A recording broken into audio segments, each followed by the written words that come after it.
Well, aloha, ladies and gentlemen. I am Kelly Wells, and I am your host of PWT Talks NXT. We're talking NXT for March the 4th, 2025, which means I got to remember tomorrow to tell my dad happy 70th birthday. Let's keep that in mind. A show that was strangely unbusy and uneventful, other than people getting owies. Chelsea Green. She bled all over the place, and then Cora Jade got an injury that we.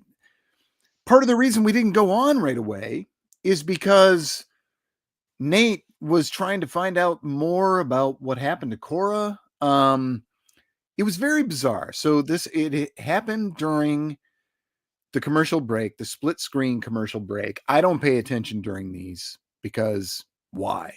And nothing ever happens. And I saw she was being attended to by two medical personnel. And the first thing that jumps to your head is always storyline. But you can kind of tell which medical personnel are real and which ones are just big dumb meatheads from the PC who this is going to be the biggest thing they ever do. And these were real ones. And all I can say is she was clutching her face. And then she moved on, and I don't have the ability to go back without messing up my my streaming service. Nate watched it through a couple of times on his, Yeah. and Nate, go ahead. Yeah. So I like I've said a few times on the show, I watch on Netflix. So when they go to commercial break, whether it be split screen or if they actually cut to a legit commercial during a match on Netflix, they stay with the show. You still get commentary and everything, and they put a little timer up in the corner that says back in, and that like when you're coming back from the commercial break. If you pay for the extra ad-free tier of Netflix anyway. Um, So yeah, so I'm watching the whole thing. Like I didn't even realize we were technically a commercial at the time. There was a point in the match where Cora gets whipped into the turnbuckle by Jordan Grace, and when she hits, she either sells really, really, really well, or she got hurt. There was a real look of pain on her face. Excuse me. Um, then Jordan does a splash off the turnbuckle to her, and she had that kind of same look of pain on her face. I mean, I can't tell if it was just really good selling or not. It's 50-50 to be honest. But it was shortly thereafter, like Cora didn't take another bump that I recall. And you could see her talking to the referee a couple different times actually. One was they were still kind of on the ground, like getting up from something that Cora did. I forget what it was. You could see her and the ref quickly talk, and then a couple, I don't know, maybe 30 seconds later, Cora was standing and walked past the ref, and they said something to each other. I just thought it was like a time cue or something, but it was something I noticed even before the injury. Um, and then you kind of saw Jordan Grace, or no, sorry, Cora Jade underhooked Jordan Grace's arms. And at that point, Jordan goes and kind of like pushes her back into the turnbuckle again. And then Cora she kind of puts her hands up like this. And you can see her say something to the ref. And pardon my French, but my lip reading looked like it said, something's fucked up. And then like they kind of pushed, or, brought Jordan away. And then the medical staff ran in, and it was probably a good minute and a half or so. And you could tell when they came back from commercial break, they say it and all of that. But it was like a good minute and a half before they actually, carted her, or not carted her away, but walked her away.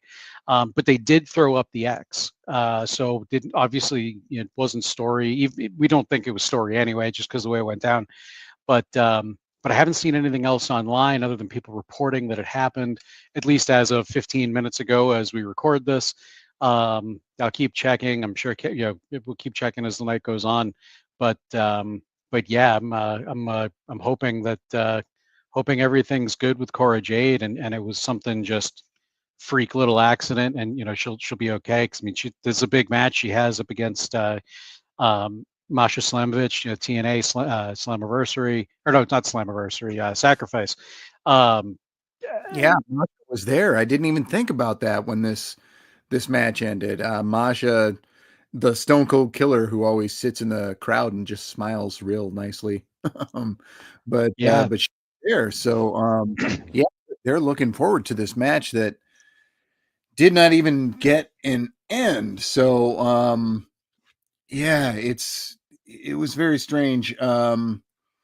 But Jordan wins this one, referee stoppage. I got it clocked at 7:43 because that's when they did it. But it really realistically was over 3 or 4 minutes before that, because they waited to give the official call until they came back from commercial. We don't have anything beyond this yet. This is all the information we have is what we're giving you. They promised an update, but they could not deliver on that promise, so we don't know what they never went back to it. So they we don't know exactly what's up with her. We hope that something is not as effed up as it could be. But that was your crossover So match on the show. as of 3 minutes ago, she tweeted, "Got rocked for a sec, but my knees are all good. Decent skull." I don't know what that means. Probably like, I don't know, Huh. something. I don't know. Thanks for the concern. So it looks like she's probably okay. That's good. But that's all she put. In the chat, Ryan Solorio says, "Do you think if this injury didn't happen, Roxanne would have interfered instead of the backstage instead?"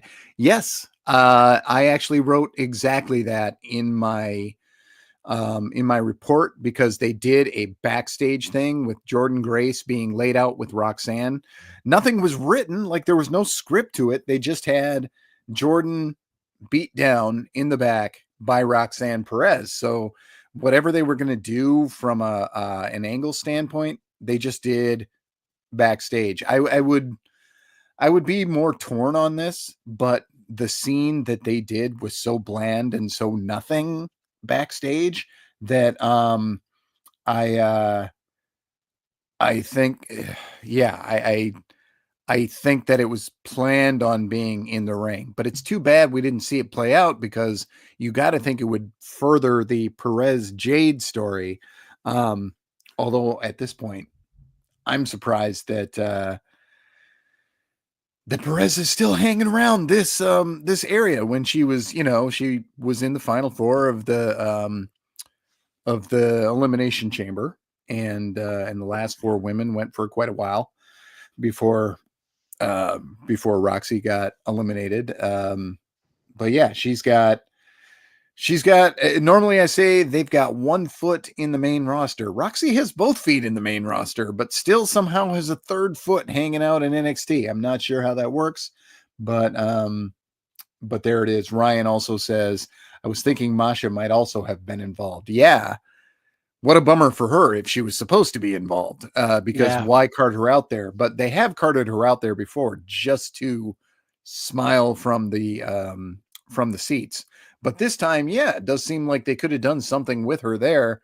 And what a moment to not be able to have your moment on TV.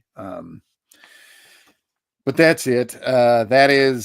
That is that match. We don't normally we almost always start with the main event, but that seemed a little more newsworthy, which is funny because the main event did see a title change. But Yes, a it weird did. title change. It sure did. Yeah.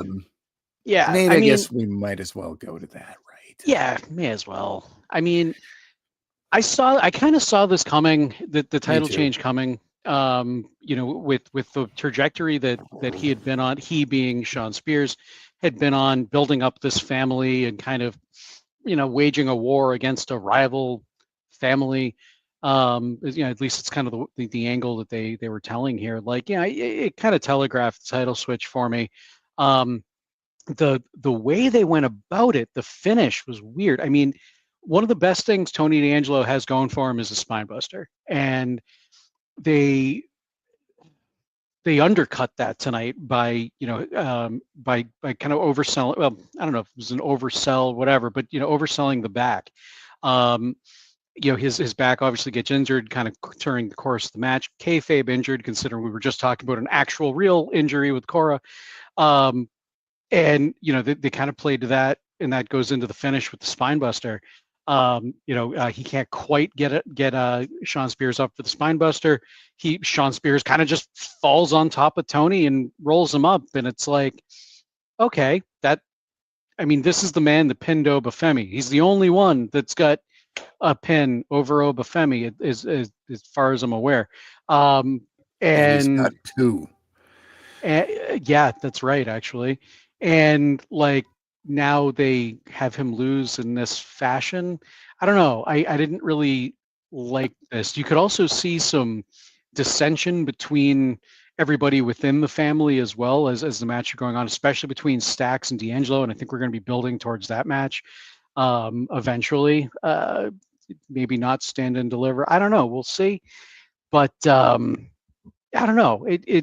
I'm okay with the title change. Like I said, I saw it coming, so I already was getting ready for that. But I don't know. I don't like the finish. I really feel like it defines Tony D'Angelo down when he really didn't need to be. I don't think he could really afford to be, especially losing the title.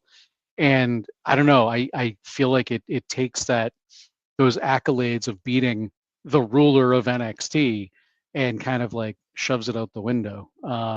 I don't know. I might be overthinking things, but those are my immediate thoughts. I mean, Tony D, this championship used to be the most protected championship, like in all of pro wrestling. No. Hey, so wasn't It the really women's title at was. one point. And D'Angelo, he had the championship and didn't even get pushed while he was champion. I think Tony Really. D'Angelo, I want to say it's 3 different times he was on posters for NXT PLEs and then wasn't booked on the show. I think maybe Shawn Michaels kept thinking he was going to want to use him in a big match and then was like, oh, I just watched one of his matches and now I don't want to push him all that hard. I hate to say it so bluntly, but the guy is really boring. And what was weird is that at the beginning of this match, Tony D came out with a ton of fire, and I was like, this is going to be all that. This is going to be that match for him. And then it just slowed down into a camel clutch, and they were out there doing rest holds, and it just slowed down really hard. It's crazy that he had his feud with Ridge Holland, and Ridge didn't get that championship, but Sean got it. Sean Spears, who's won like 30% of his matches in NXT, maybe. I don't know that it would be any more than that. But I even considered this is the kind of thing you do. You put the championship on him because maybe you're going to unify the championships. Maybe they're just going to go to one men's, one women's, one tag and keep it real simple. But I don't know. I don't know what they're doing. And I don't think Spears is any more likely to be booked on PLEs than D'Angelo. In fact, I would say he is less so. So this was weird in that regard. It does seem like something's going on with Stax, but there's no way this makes Stand and Deliver when I don't know that Stax has never been in a singles match on a PLE, and Tony D has been on very, very few. Yeah. Despite a TV push, he's been on very few, and he's been on this brand for a long time. Brock Benningfield says, starting to think Tony D has real mafia ties, and that's why he's always on TV. Yeah. I can make a parallel to my own life and the business I am in, and there's one guy who's successful, and he does maybe have ties, and everybody makes like jokes about it, like in the background, like, yeah, everybody really likes him, because that's all you want to say about it.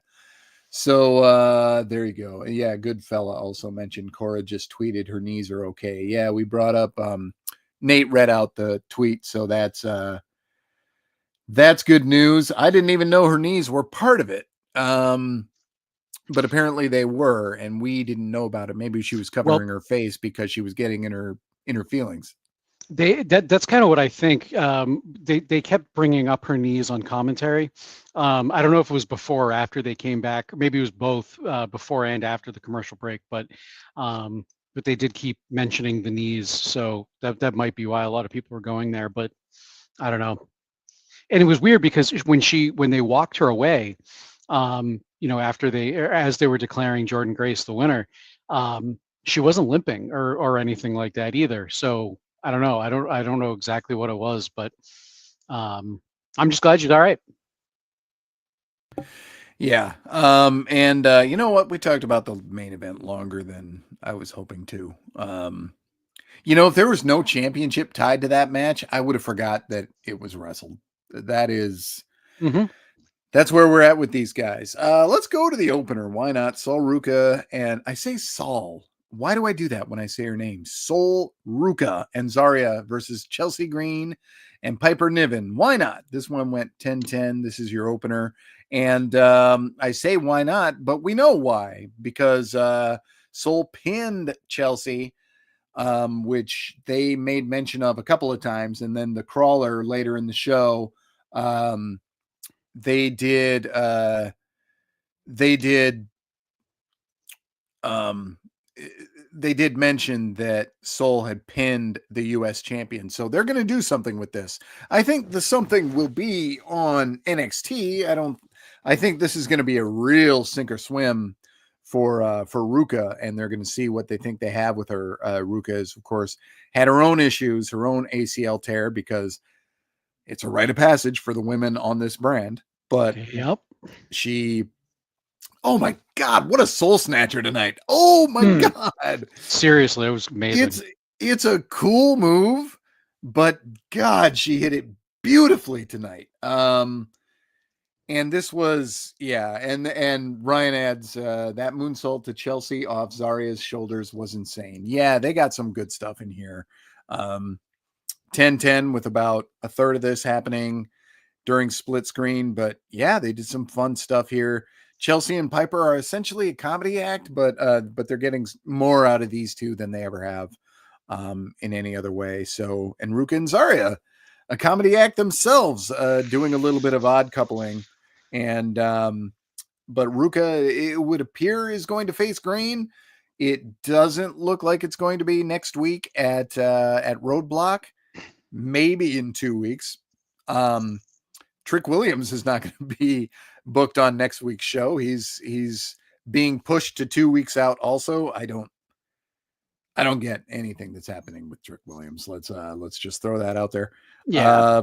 But yeah, Ruka and Green is about to be a thing.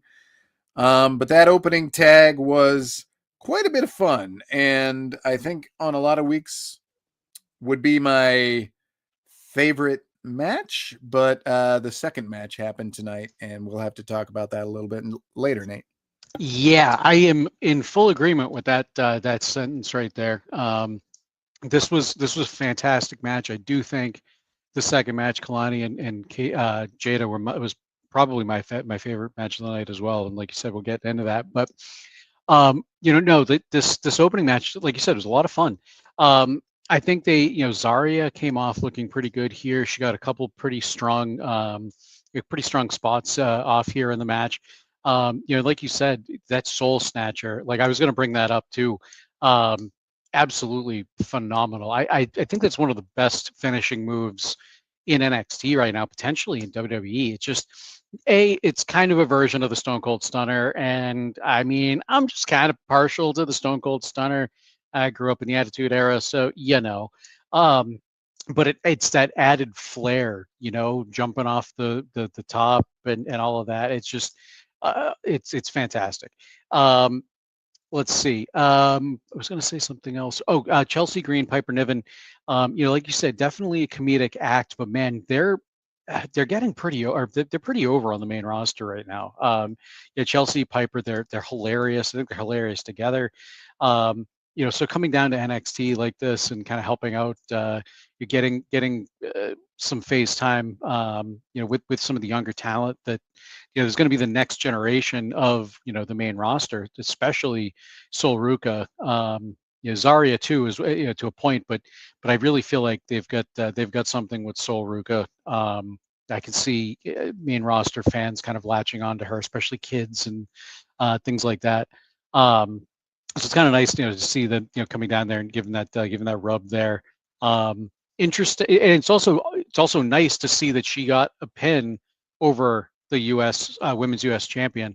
I think that also does say something. It wasn't that Piper took the pin; Chelsea was the one that took the pin. So Sol can say she definitely pinned the U.S. champion. It might have been in a tag match, but still, I think that's and I think that'll result in a match. I think we'll get a match out of this. So it's no mistake that she pinned her instead of Piper. So a little bit of love for the for what Piper's doing right now. CJ said RKO better than Stunner. I mean, RKO is great. A cutter's great, but I mean, he's like the fifth guy to use it as his finisher. So whatever. At Stunner, I think Austin was the first one to use it as his finisher. Hold on. But I might be forgetting somebody. Isn't the Ace Crusher a version of the Stunner? Ace Crusher is a version of the RKO. Okay, then maybe that's what I was thinking of then. All right, never mind. John Laurinaitis, Johnny Ace was the creator of the RKO. He did it first, and then Diamond Dallas Page was doing it, and then both Tama Tonga and Randy Orton were doing it. Tama Tonga doesn't do it anymore, even though I love his. Mikey Whipwreck. I forgot about that. That's right. Is that before Ace? No, he's a Stunner. He's a Stunner. Oh yeah. Okay, so we're talking about two moves, and that's thrown us both off. You know what? I love them both. They both look like they cause a lot of damage, and they both look like they can happen out of damn near anywhere. So good finishers. They're great finishers, not just good finishers. Okay, where did my pen go? I can't cross off lines if I don't have my pen. Can't help you there. My cat stole it, maybe. That's entirely possible. So let's, while I look for a pen, let's talk about more stuff that happened on this show. Kalani Jordan versus Jada Parker. This went 12:50. This was your longest match of the night. Jada Parker defeats Kalani Jordan. This one a feud blow-off, which... okay, I know the main event was for a championship, but those two guys are those two guys. And Kalani and Jada are those girls. They're so good. And this feud had so much more going for it and so much more history than D'Angelo and Spears. I think that I would be more bullish on tonight's show if they had given Jordan and Parker the main event slot, because this shouldn't even been on this. This should have been on Roadblock because of the amount of effort that had gone into this feud. But I guess you need something to sell this week's show, and D'Angelo Spears ain't going to do it. Jada Parker wins this one at 12:50. Jordan got plenty of offense in this, but Parker wins with Hypnotic. So this is one where Parker's going to confound me for a while, because she's just dipped her toe in the main roster enough, and I think she's good enough to get to the I think she could be put in the main roster just about any time, because she's kind of in her final form. And they're holding off for whatever reason. And I would have said it won't be long, but after her win, she got into the camera's face and said, "Julia and Stephanie Vaquer, I'll be watching your match closely." So she's positioning herself as the first challenger for the unified championship. Assuming these championships do unify and we don't Which get some kind of screw they job. did say unification tonight. They did. Yeah. Very strange. The women's North American Championship hasn't even been around for very long, so I don't know. I feel like it's very valuable with the size of the roster they have. There would probably be lean times, but it's very valuable now. But Jada wins this at 12:50 with Hypnotic and makes her intentions known. Of note, Vic brought up that Kalani Jordan was on a 4-match skid, which you kind of know, but they try to keep people over to the point where you're not really noticing that. But they brought that to the forefront. They said Kalani's losing matches right now ever since she lost her championship. So this is her 5th loss in a row. Maybe she goes completely off the deep end, and maybe they just brought that up to make it seem like there was some doubt on this thing. I don't know where exactly they're going with Kalani because they were making her more badass, but she lost to another badass. But at any rate, this was the match of the night for me. It wasn't even close. Nate? No, 100%. And I'm going to be multitasking for a second here because I'm curious to see. Okay, nope. All right, I found it.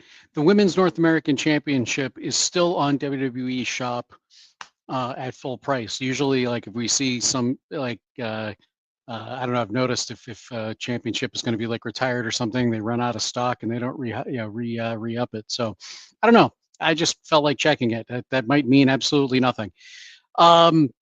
This match itself, though, like I said, I think this is the best match of the night. You know, Jada and Kalani, big blood feud leading up to this match.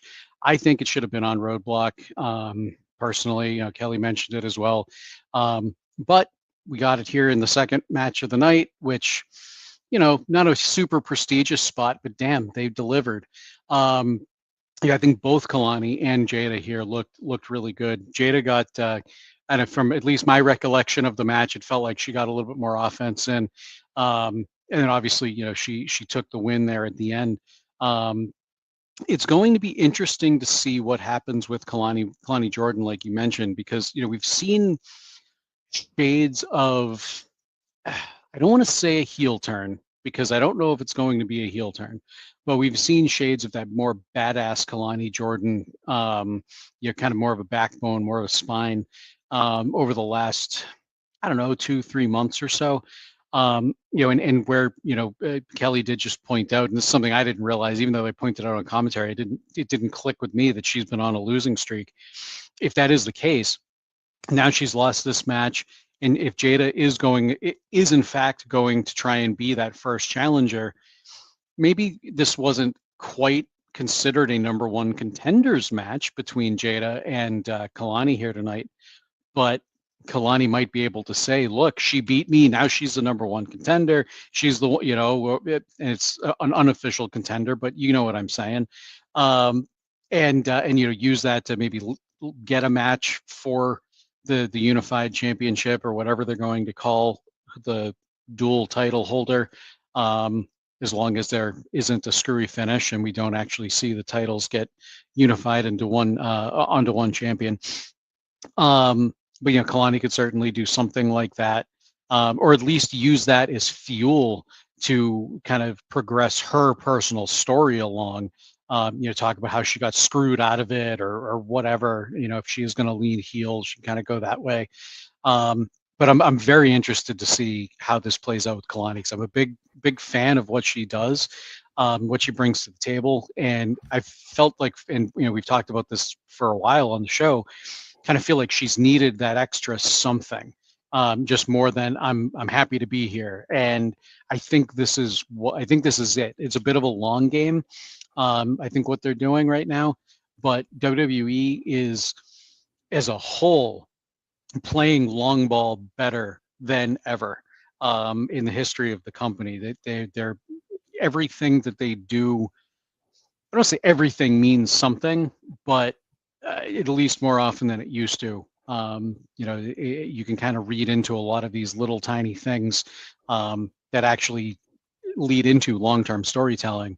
And I'm looking forward to seeing what that is for Kalani. Ryan Slorio asks, does it feel like Trick and Kalani are playing the same character? Sort of. Yeah, I mean, they both were given the badass mandate at the same time. So naturally, there are going to be parallels. For me, where it diverges is I think Kalani is coming off as just being more assertive and aggressive in her responses, and a little mean, but more assertive and aggressive. And Trick's coming off like a jerk, uh, like a tool. he I is. don't like what they're doing with Trick. I think it's really, really counterproductive to this guy who's just their most revered guy as far as the fans go, and they got him losing his crap on these two happy-go-lucky frat boys. And I would, if I didn't know them better, I would think they were trying to turn Trick heel, which would be a ridiculous thing to do at this stage in his development. He did that, and it was good, but he's so valuable as a babyface and a straightforward milk toast babyface. And I don't even mean this in a mean way, because he's so good at He's just being good at it. that he's good at being that pandering. And again, that sounds negative, but you need But that he's from not. I a mean, he's so charismatic. He's so yeah. charismatic that no matter what he says, people just latch onto him, you know? Your centerpiece babyface has to get away with saying things that would be pandering in the voices of someone else. Like when he did when I went to uh uh what was it, Deadline last year, they had Trick, and he's like going around, and they had just like a video package of him that they showed in the arena. I don't know if they showed it on the show, but he's going around looking at Minneapolis landmarks, and they had him like he stopped and just stared at big murals of Prince, because we have murals of Prince everywhere because we love him. Um, I and want to it's go to like, it's the Minneapolis. most pandering thing that you can do in front of a bunch of people from Minneapolis. But because it was Trick, we bought into it. It was fine. And Ryan said in response to one of my things, not trying him as heel is unless they're planning on reuniting him with Mello. That is something they could do, and that could benefit both of them. Now, they would be telling the same story a second time, but it was a good story, so I think that I would probably kind of let it go. Well, and it's on the main roster as opposed to NXT. A lot of people didn't see that story. Yeah, yeah, like 10% of the people have seen that story, so I don't know. I think it's wild, but he had his scene with Ava. That was with Cale Dixon and Uriah Connors. This was the first week I kind of started remembering their names. We'll see if that sticks. No promises. Cale But Dixon, I think, is going to stick, but Uriah Connor is going to take a while. well, he certainly got stuck in 5 seconds. They had their match. I wrote down 5 seconds because I wasn't ready to be looking at the match time yet. So I didn't think that the match was about to end, and I decided that it was probably about 5 seconds. My apologies if it was 4 or 7. But I put down 5 seconds for this win. Trick Williams over Cale Dixon. Eddie Thorpe talks at him from the perch, and in 2 weeks they're going to go underground. So this one they are skipping the 5 match Roadblock show, and they're going to the underground, which is something's got to anchor the show 2 weeks from now. And if it's a weekly show, you're not really missing out on a real PLE.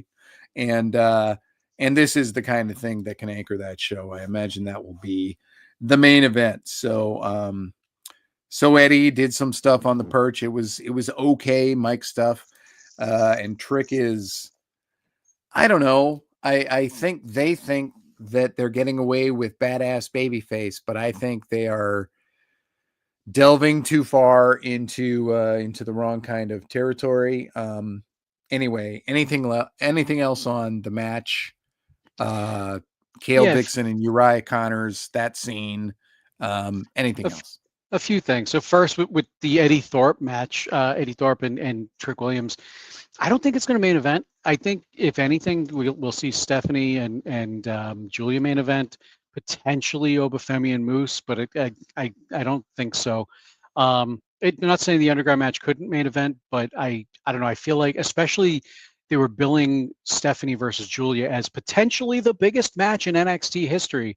So I could certainly see that main event thing. But that said, this match with Trick and Cale Dixon, I liked the fact that it was just this simple one and done 5-second, like Trick Williams just clobbered this dude. But I wish they did it in a little bit of a different way, considering this match happened right after Cora Jade had to forfeit the match, and it basically was Jordan Grace won that match due to referee stoppage. The very next match, they have a match that isn't scripted that is scripted rather, to have referee stoppage in it due to a trick shot right off the bat, I guess. And then, just a brutal beatdown. There wasn't the X throw. Yes, I mean, it's a lot of people know about the X and all this stuff, and I know that's insider baseball and all of that, but I don't know. You knew that wasn't real, and I feel like they probably should have maybe just had Trick pin him, maybe beat him, and have the ref. I don't know. They could have gotten the same result and done it just a little bit differently, I feel like, and it wouldn't have felt so, I guess, weird, for lack of a better term, right now, after it legitimately just happened to Cora Jade in the match before that. You don't really see a referee stoppage that often, and then you see it back to back, one real and then one not. I feel like they should have tweaked the finish of that. But that said, I like the fact, like I said, that it just shows how brutal and I guess I don't know what the right word is for it, but I guess how brutal that Trick Williams is right now. But I don't like the direction that they're taking him either. If they were going to use this as a way to reunite him with Carmelo, I feel like they do that on the main roster. So I don't think that that's where they're going with this, unless they bring Carmelo down to do some sort of a story with him. And maybe he would be getting away with it more if there was more screen time, but Trick is getting not. He's getting like 1 to 5 minutes of screen time a week. It's he had a match this week and he still was only on screen for like less than 5 minutes. Well, and it's at a point where match was 5 seconds long. It was just a couple months ago. It was back in the end of December that I went to NXT and Lowell, the NXT Lowell taping, and Trick was a big centerpiece of that show. Well, both of those shows. There's two shows taped back to back, but he was a big centerpiece of both of those shows. Now, I mean, like you said, he's barely on TV, out of sight, out of mind. I hate to say it, but I kind of forget about it. I mean, with NXT, we have so many roster shakeups so often with call-ups and things. You kind of, okay, somebody's gone. They're out of my mind. So it's kind of how I've been with Trick Williams lately. And it's like he shows up on TV. I'm like, oh yeah, Trick's still here, and then he's just a dick. So I don't know. I don't know where they're going with him here. I'm hoping, like I said, WWE lately with their storytelling, they've been pretty good long term. So I'm hoping this is some sort of a long-term plan for him. I'm trying to give them the benefit of the doubt because I don't see how this benefits his career right now. Because he's cooled off big time. I mean, he still gets that big pop when he comes out, but as he did tonight. But even that, I felt like was a little bit diminished from what it normally is. I've talked about this longer than I expected, but I don't know. I want to see better for Trick. All right. You can email us at pwtorchNXT@gmail.com. This comes from Jared Buhager. Hi, team. It's JB from Detroit. Number 1, tonight's episode made me realize that Ricky Saints basically brought over the same character from AEW to NXT.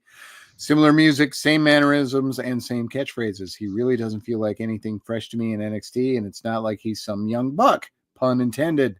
He's in his mid 30s. So before moving on to the next one, yeah, this was the same character he played in NWA. NWA hired him, or NWA lost him to AEW because AEW wanted that act on AEW. That's why they brought him on. And it's been what 5 years since I was covering NWA when it was a show worth covering for this particular website. And I don't know. It's I think that this catchphrase can get over. I understand that he has not just catchphrase. I understand that he has not changed a lot, but I also think that WWE thinks they can use somebody like this more than another company can, and that's what I kind of think with him. They'll try to figure out what they can do with him, and present him in a new way, I think. But I think largely they want this act. They want the act that already exists. Anything on him before I get to the second part of JB's email? And I know that Ricky did not do much on this week's show. No, I don't really have a whole lot to say. I pretty much agree with what you said. So we'll move on. Move on to the next one. Number 2, also in the main event, Shawn Spears essentially brought over his original chairman character from AEW to NXT. I don't really see a lot of value in putting the NA title on him at this place and time. As always, love the show and go VIP. Yeah, I don't see the value in rostering him for the most part. I think he's fine. I think the value in having him on is that young wrestlers really like working with him. He's really good at, like, he's a better teacher than he ever was a performer.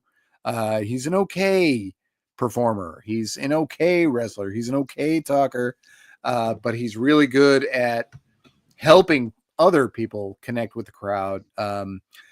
And again, this takes you a long way, but he is one of the most well-liked wrestlers among wrestlers. Shawn Spears is extremely well liked backstage, and is somebody that is always talked about as one of the favorite guys to be around. So that will take you far. And so I know there's not much more to his character. I did not, when they brought him on, I did not see him as being somebody who was any threat to get to the main roster again. I thought he'll do this for a while and then he will settle into a backstage producer role, doing something like Drake Maverick is, because like people don't even know that Drake Maverick is still in the company, but he's with WWE at all times, doing stuff backstage and helping get people over. And I wouldn't be surprised if this is the kind of role that Shawn Spears ends up in. North American champion seems like a huge overreach to me, but I guess if you're going to legitimize this group at all, you go ahead and do it. Oh, and by the way, talking about groups, the 4-man gang was not even on this show. Oh yeah, that's right. Yeah, I kind of forgot all about that. Oh God. Okay, that's not a good sign, I don't think. But no, but go on. No, I was going to say with Shawn Spears, like I don't think he's ever going to be leaving NXT. So I don't know if I know I've brought this up before, but if anybody is interested in more of Shawn Spears' background or not background, but what he's currently doing in NXT rather, watch his relatively recent interview with Chris Van Vliet. But he talks about getting the call from WWE or making, I forget the exact details of how he got connected back up with WWE after leaving AEW. But essentially now, like they just asked him, do you want to come down to NXT, be essentially a bit character, I think is how he put it at the time. So a few months ago he did the interview, and help help kind of train wrestlers. So he's essentially working side by side in some cases with Shawn Michaels, to do some training and things like that. So I mean that's really why he's there. Obviously, the character I think does have some value on TV. Um, but yeah, I mean it's I think Kelly's right. I think he's going to be kind of settling into a backstage role at some point. Maybe not in the near future, but I think that's really where his skills are really going to shine through. Is kind of helping other people. Ryan Slorio said before you end the show, and we still got a little bit of stuff to talk about. What are your thoughts on Cena's heel turn? So my plan to open this show was going to be it. I was going to say it feels weird to have a wrestling podcast and not open with conversation about Elimination Chamber and the John Cena heel turn. But it was kind of somber because we didn't know what was going on with Cora Jade, so that's not the way I opened it. Yeah, I guess we might as well do that. I assume, Nate, that you were able to see the show and I not just did. hear about it. I Okay, did, and I was just as shocked as everybody else. I was okay. So I was on the SmackDown post show last week, and what's funny is that I was making predictions, and I said, I really thought it was going to be Cena, but I really think that the story with Rock and Cody is that he's going to reject him, and then Rock is going to choose the guy who won the Elimination Chamber to be his champion. And I thought, okay. And so, but then I decided, like, my head wouldn't even allow me to think that person would be Cena, even though I had just said I thought it was going to be Cena who won this match. So I couldn't put the two together. So instead I said, okay, well, I still think that Rock chooses the person who wins, but it'll be Drew. Because in my mind, it was not even a choice that Cena can turn because that's a sacred cow. In 1996, we learned that sacred cows can be killed because Hogan turned heel at Bash at the Beach. That was a big, big thing for our for my generation. It seemed like something that could not be done, and that changed wrestling in a way that anybody could turn. And Vince still treated some people like sacred cows, and one of them was John Cena. So that was, without bogging down too much in this, because this is an NXT show, but I do watch the main roster. I watch all the shows now. Was away from it for a while, but then it got real, real good, and I haven't missed a main roster show in like 6 months to a year. I knew it was going to happen once the scene started because I was like, well, there's no other reason for Cena to be in the ring. Granted, there was no other reason for Travis Scott to be in the ring, and he was still there. And that was too big. That was too much. But that was... So once he was standing there and the scene kept going, I turned to my wife and I said, oh my God, Cena's about to turn heel for the first time since like 2003.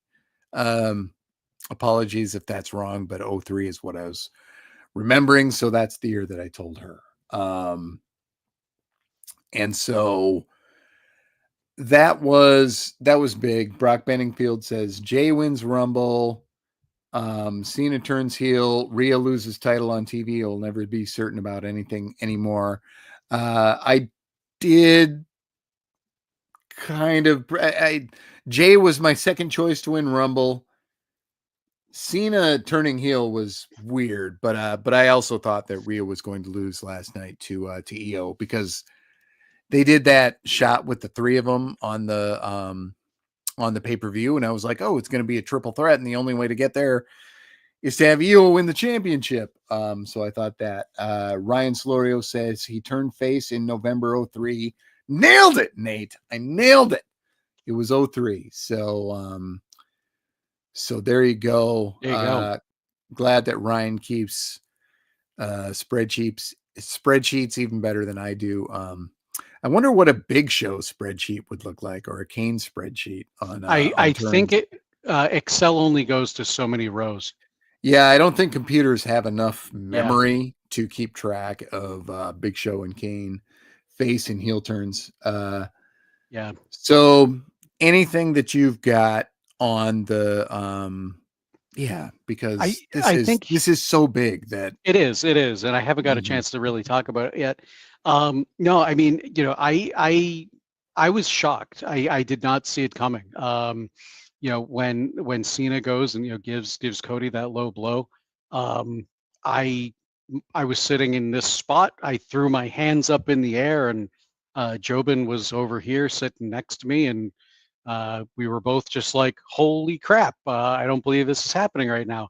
Um, I've seen a lot of things online. I'm sure a lot of people have, some potential like foreshadowing and things of, with Cena over the past really year, all the way back to the beat down of Cody by The Rock when they're outside. I think it was the rain by the truck. There was even a scene, and they like deliberately got a scene or a shot rather of a truck in the background with like John Cena's face on it. When The Rock came out at Bad Blood and did the three count thing with his finger. Well, I mean, it's just John Cena throwing up his, it's what he does at the beginning of the match, hustle, loyalty, respect type of thing. Um, that hand gesture that he does. It's just a lot of different things like that that people are going back and kind of looking at as potential, foreshadowing. And then The Rock comes out and says, hey, we love playing the long game right now. This is actually kind of what I was referring to earlier when I was saying WWE likes to be playing the long game right now. Not only is it noticeable, but The Rock comes out and says that he loves, kind of going over things and creating with Triple H. And creating stories and everything they're doing has some sort of a meaning when it comes to his story and everything he's doing and circling around him. So uh, I'm assuming that they have had this in the bag for a while now. That they were expecting to do this heel turn for a while, and I mean, everybody has wanted to see a John Cena heel turn for so long. I mean, uh, when else is it going to happen? If he is legitimately retiring, he's never coming back to in-ring competition. Now's the time to do it. And then he'll have a great run as a heel potentially, and I'm hoping it turns into that 17th champion. Why else would you sell your soul? Um, turns into that 17th title, and then he kind of goes out. He drops that title to whoever it is. I hope he doesn't relinquish it. I wanted to see him actually lose the title if he does win it.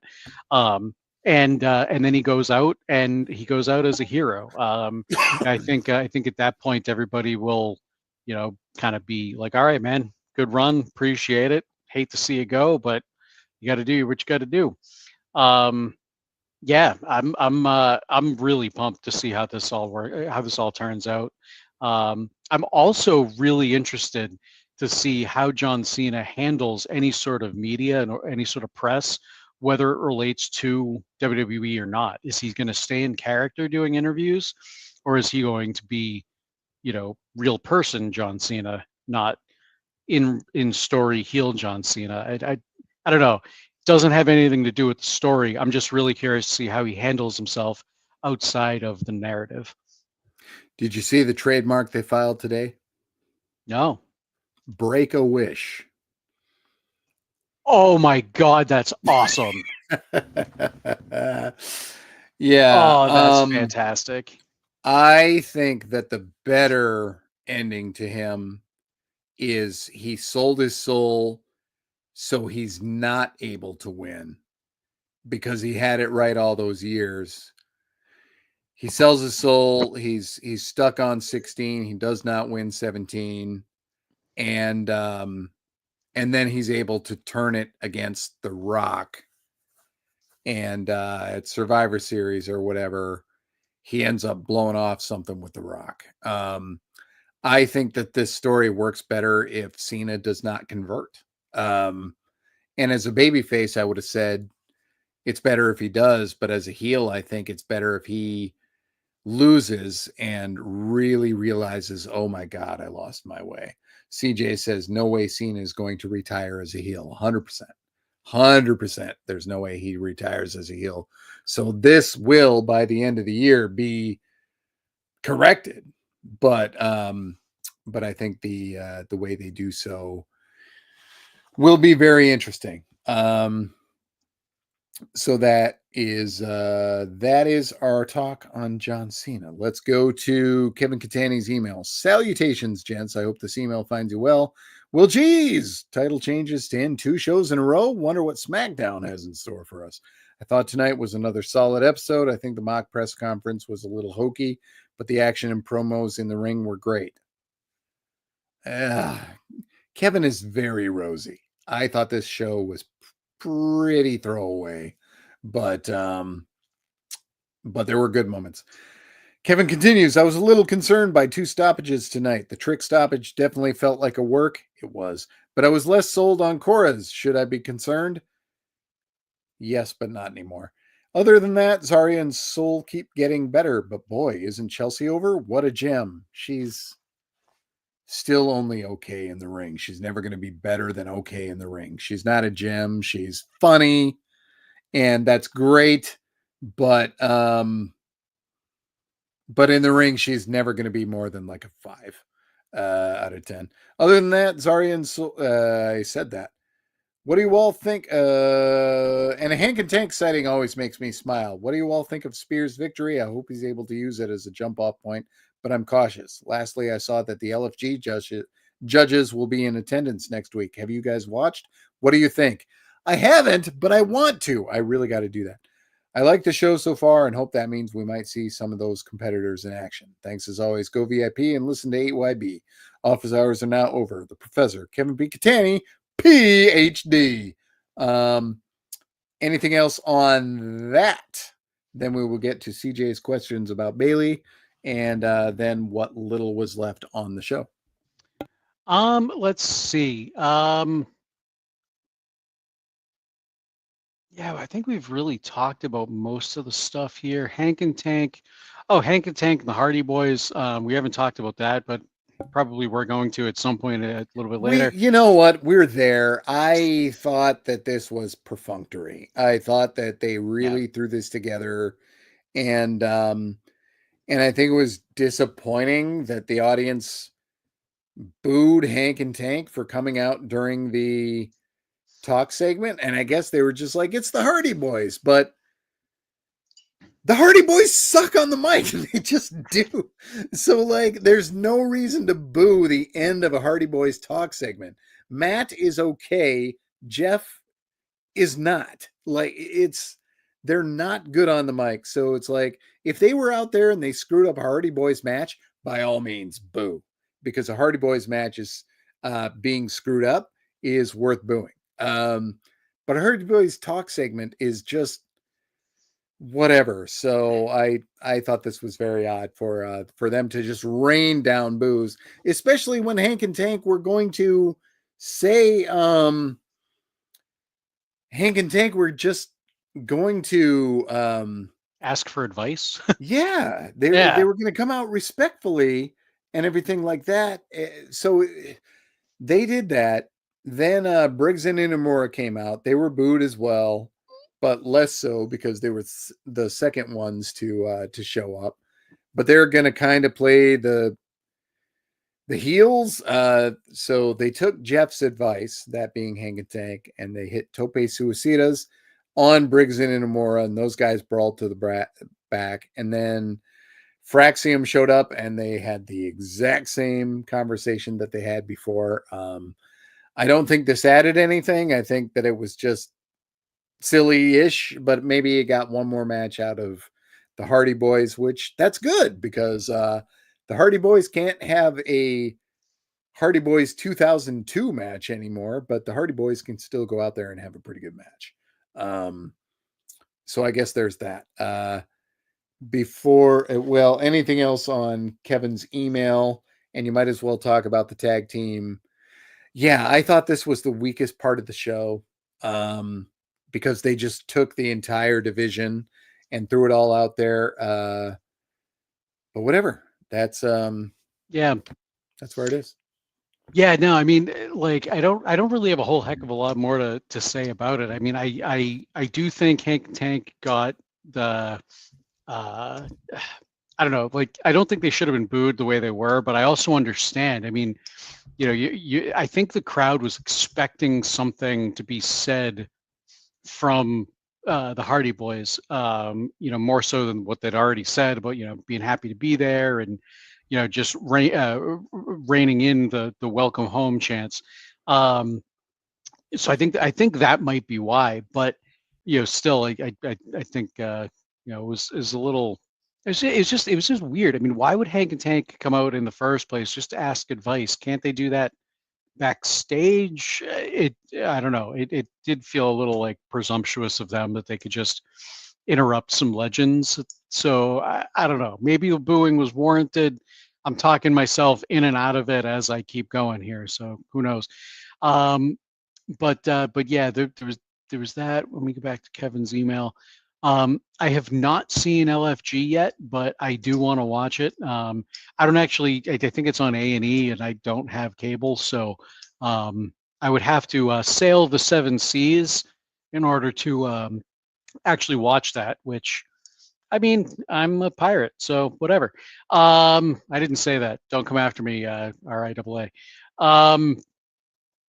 Yeah, and I think that's it. Chelsea, I don't know. I'm higher on Chelsea than Kelly is, but I don't necessarily disagree with them either. Yeah, and I think that's about it. We can go on to let's talk about Bailey for a little bit.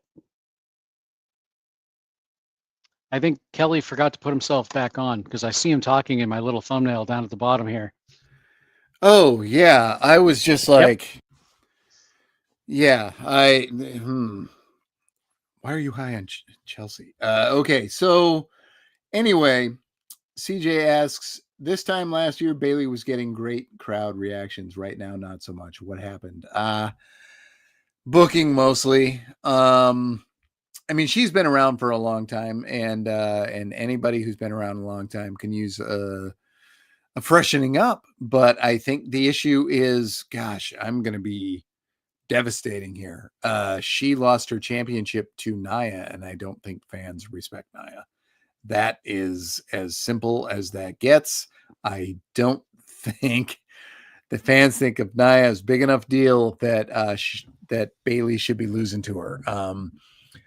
So, and then she was cooled off after that. Bailey, she was never, and she'd win qualifying matches. She'd win a little bit in the tournaments that they had, and she did stuff.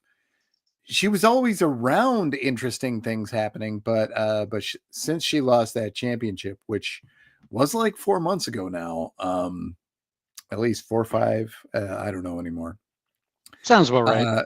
It's been a while since she really was given something to sink her teeth into, and then she made it to Elimination Chamber, so it's clear they like her.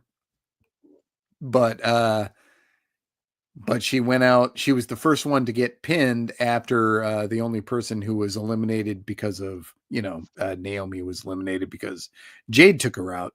But Bailey was the first one eliminated otherwise. And I just think her booking hasn't been all that. But I would never take somebody who is popular and a big deal and have them job a championship to Nia Jax. I just wouldn't. I'm sorry. It's that simple. His other question was, should Bailey turn back heel? I heard a number of fans say they like her as a wrestler, but not her current character. I personally prefer her stay a babyface. Yeah, I think babyface is where she should be. You can't go back to the hugger. That's a lifetime ago.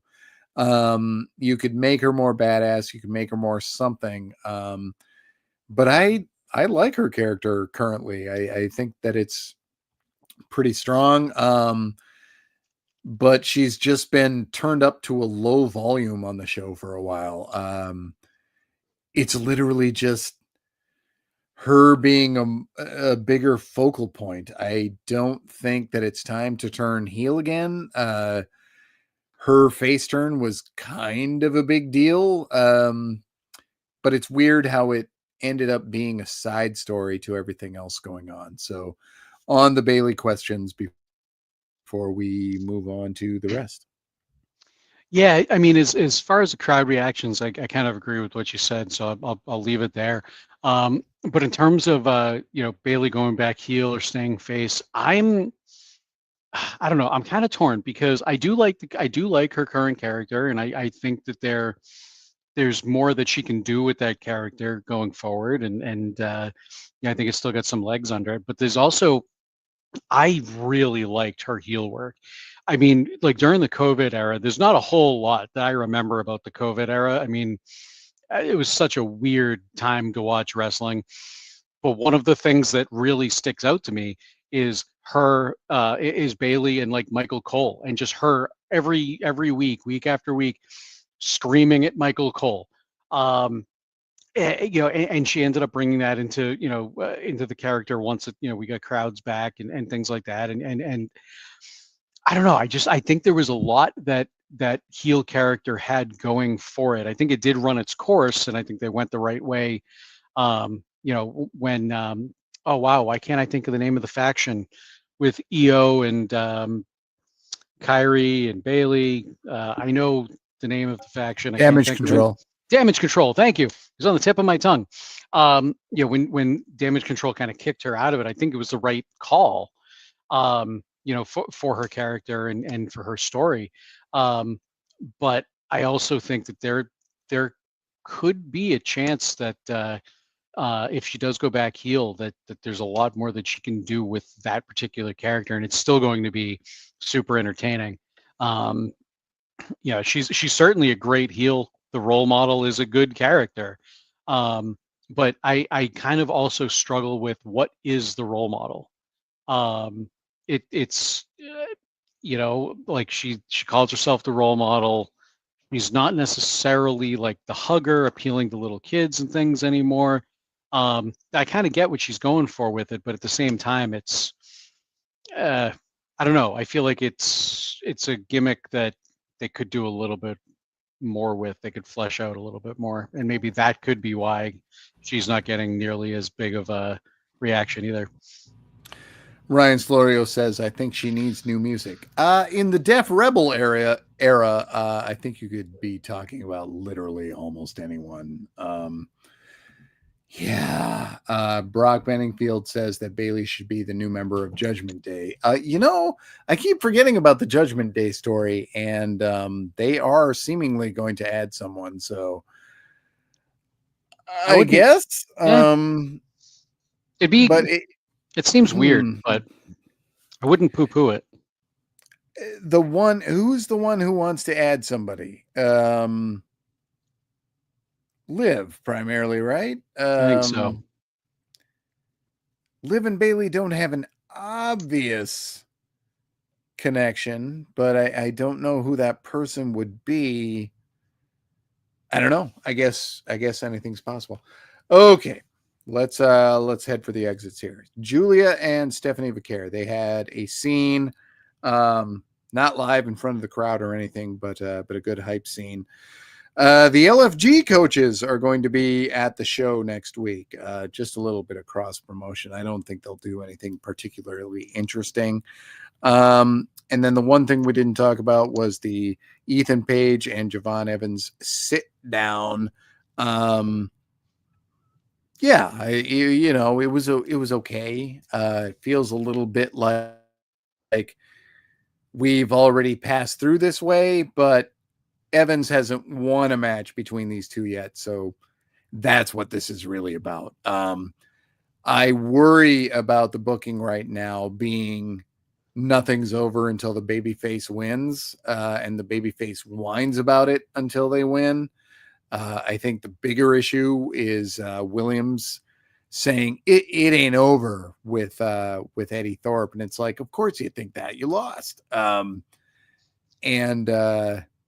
things like that. I don't love when baby faces just say it's not over until I win, and then they win, and then all of a sudden it's totally over, and the heel's out of the way. But that's the way they're booking it right now. So anything else that we didn't clean up? No, not really. Yeah, I think I'm good. I don't have anything else floating around in my brain right now. I'm also getting Cool. tired. Oh, okay. Yeah, that I happens. can dig that. It's Yeah. not crazy late here, but Well, the I'm an tiredness. hour in the future for you, so. Oh, I know, but we go longer than this sometimes. At any rate, it was a good hour or whatever we were. I'm Kelly Wells. You can find me on social media at other Kelly Wells. I keep forgetting because I changed things. I went to different social media, but here we are. Nate, who are you? Nate Lindberg. You can check the things I do out at natelindberg.com. Ryan Solorio, thanks for bringing up Horseshoe one more time, because that's really what pro wrestling is about, is Horseshoe. And if you missed us in the last couple of weeks, sorry, folks, for the fact that you can't get that. That's it. Cheers.